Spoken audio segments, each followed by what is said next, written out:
WWE Raw May 13th, 2025. We start with CM Punk entering the ring and cutting a promo. He starts talking about Paul Heyman. He just straight up called him a fucking fat snake and said that he wants to kill him. Then Paul tries to interrupt him, but CM Punk refuses to be interrupted and calls the fucking guy the Penguin. Seth appears with Paul while his song is playing, and Punk says, and I quote, "You're just a song, kid. At some point the bell's gotta ring." Holy fucking shit, what is going on with CM Punk today? Seth actually started getting heat for the first time ever since he turned heel. Finally, he can work as a heel. He sent out Bron, that's why people were booing him in the first place. And one thing of note, Bron actually now has a real skin color. It's good to see how he's like not orange now like he was last week. What the fuck happened there? Sami appears to try to help, but they beat him up. Same with Jey Uso, he tries to help, but they beat him up too. Sami then grabs a chair and helps CM Punk. Seth, Paul and Bron retreat after this. And well, I'm still waiting for the new member for this faction. I don't know, I wanted to see Austin Theory here, but it seems like he will just turn face. I hope so, at least they've been teasing his fucking face turn for months. I'm pretty fucking bored already of waiting for him to turn face. So the other options which I could think of are Ethan Page, which I would love to see. Like seriously, Ethan Page is the fucking GOAT. And then we have maybe Sami. We're doing a plan B sort of thing, like Seth did with the Shield. That may also be cool, but somewhat contradictory with the promos that he's been throwing. Still, this would mean a push for Sami, and I would like that. First match of the night is Penta against Chad Gable. At one point, Michael Cole said,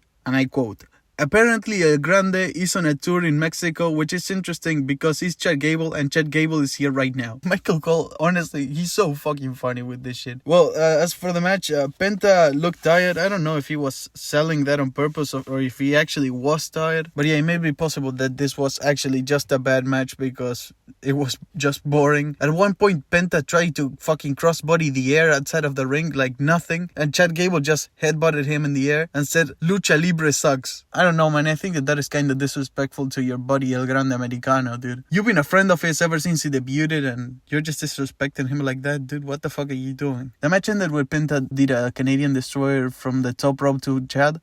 Penta, I think, hit his balls accidentally with Chad's head because he looked like he was in pain, dude. But yeah, Penta won, shitty ass match. As for the generic Judgment Day segment of the week we get now, Dominik doesn't know about time zones. Yeah, pretty funny, but still, who the fuck cares? Then we get a Sami and Punk segment. If Sami actually does turn heel, then they are building it really slow and really, really good. I like that. Next match, American Made against the War Raiders. Look, I don't really want to see anything related to the New Day ever again. I don't want to see anything adjacent to the New Day again, and this unfortunately is New Day adjacent, so I don't want to fucking see this. Plus, who the fuck wants to see American Made against the War Raiders anyway? The War Raiders, when was the last time that they were interesting? Since they got out of fucking NXT? Get the fuck out of here. I mean, it's not like New Day were just a secondary thing. They were the main thing. The match itself was secondary, dude. Well, whatever. American Made won. Who cares? Next thing, Jey Uso. He enters the ring, people eating with him. He, of course, asks for his music to be played again because that is the only thing that he does. Just eating. And then Jey does a promo with eating in the middle because he can't cut a proper promo. Well, actually, he can. He proved that he can against Gunther a few weeks ago after Gunther left Jimmy Uso bleeding. But he just doesn't want to. He just doesn't want to cut a proper promo. He just does this stupid-ass poses so that people will say yeet in the middle of it. Gunther then gets a title match against Jey. I mean, it's really against whoever wins this Saturday between Logan and Jey, but Logan's Paul's not gonna win. I can assure you that. It's gonna be Jey Uso, and yay! Just another fucking match for Gunther to lose. I'm already telling you, in this match will be a piece of shit, first of all. And then at the end of this match, Gunther will turn face fully.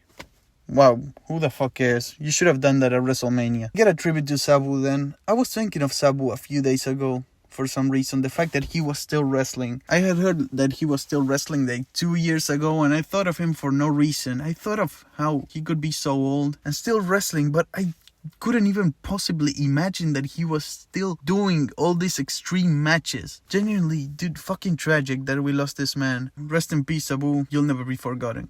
Next up, it seemed like Ludwig Kaiser was getting an interview. Ludwig Kaiser, dude, the guy that WWE failed to capitalize when he got organically over after Charlotte Flair said that he was in her DMs which we all know that was a lie. And for some reason, he doesn't even get to talk because Bron Breakker just spears Jey Uso in half. And yeah, we just have to cut to that.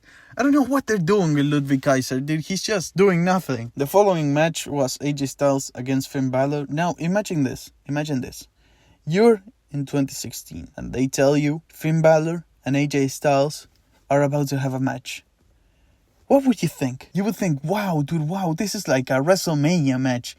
And then you watch this, and you could have never even thought that it would possibly be this fucking boring. How did this happen? How did Finn Balor fall down so much? AJ, yeah, also a little bit, but Finn Balor, man, what the fuck did they do to him? Actually, fuck that. If you would have told me in 2021 that Finn Balor and AJ Styles were having a match, I would have lost my fucking mind. Not in 2016. What the fuck is going on, dude? Unfortunately, this is what we have. Just Finn Balor taking another pin. Yeah, yet another pin for Finn Balor, dude. What are they doing with him? Even his heel turn is gonna be a piece of shit just to put Dominik over. I hate this shit, man. After this match ends, Becky Lynch comes out to the ring and does a half-decent promo. Not even bad, to be honest. Nothing crazy, though. But it did make me realize that Becky Lynch is better than the mic than Charlotte Flair. Because at least she can handle heat. Unlike Charlotte. Then we get another fucking Rusev promo package. Like, I don't care about Rusev. And it pains me to say it, dude. Because I like the guy. And I wanted him at WWE. But how can I care about him? How can I care about him with you put him in a rivalry against Akira Tozawa and Otis? We got an announcement that Sheamus is fighting against Grayson Waller next week.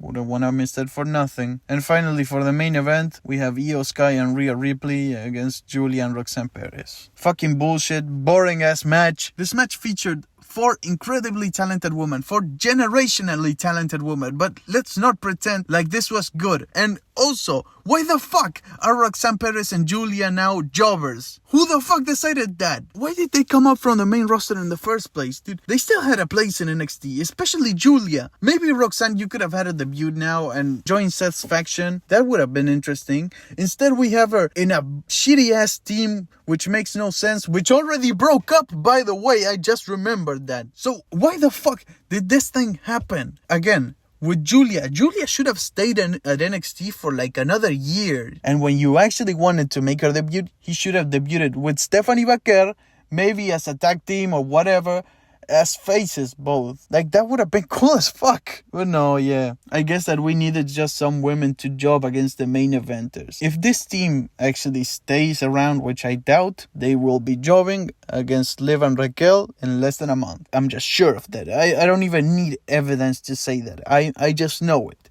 I give this show the score of a 1 out of 10. Fucking piece of shit. Boring. Trash. I hate it. Goodbye.